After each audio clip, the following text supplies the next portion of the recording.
Bien comprendre l'attestation d'hébergement, ce petit document qui est à l'origine de la majorité des refus de visas étudiants pour la France. Salut à toi et bienvenue sur notre chaîne. Aujourd'hui, nous allons plonger dans un sujet très crucial pour tous les étudiants qui souhaitent venir étudier en France. Il s'agit de l'attestation d'hébergement. Qu'est-ce que c'est et comment l'obtenir? Si tu es prêt, alors commençons.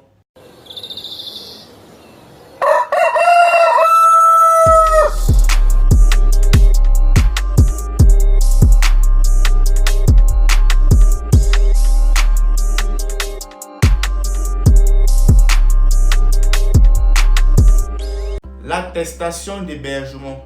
Qu'est-ce que c'est? L'attestation d'hébergement est tout simplement un document essentiel pour tous ceux qui veulent prouver où ils vont résider pendant leur séjour ou bien pendant leur période d'études en France. Que tu sois hébergé temporairement par un ami, une famille d'accueil ou même pour toute la durée de tes études, ce document est indispensable pour toi. Mais attention de ne pas le confondre avec l'attestation d'accueil, qui lui est plutôt destiné au séjour privé de moins de 3 mois et nécessite une démarche auprès de la mairie ou bien à la mairie. Pour l'attestation d'hébergement, pas besoin de passer par la mairie ou quoi que ce soit. C'est simple, n'est-ce pas? Pour les demandes de visa étudiants dans les pays comme le Togo, il faut plutôt avoir une attestation d'accueil. Là, c'est seulement un cas exceptionnel, mais dans la majorité des cas, il faut plutôt avoir une attestation d'hébergement. Mais quels sont alors les engagements pour l'autre? Que tu sois propriétaire ou locataire, français ou non, tu peux fournir une attestation d'hébergement.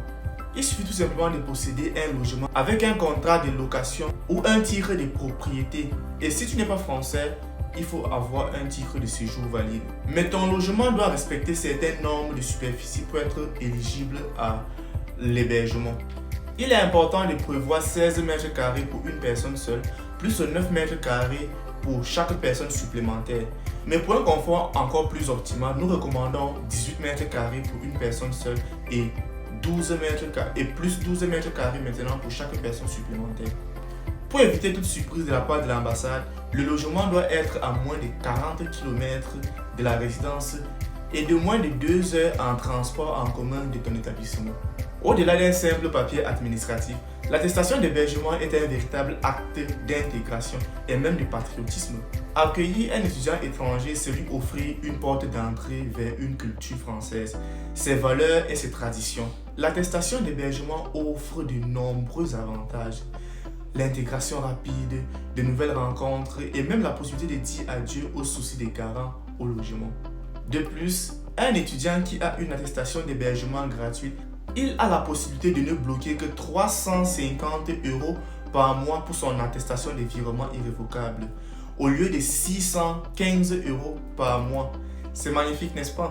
Dans la description de cette vidéo, je t'ai mis un exemplaire d'attestation d'hébergement que tu pourras juste aller télécharger et personnaliser à ta convenance.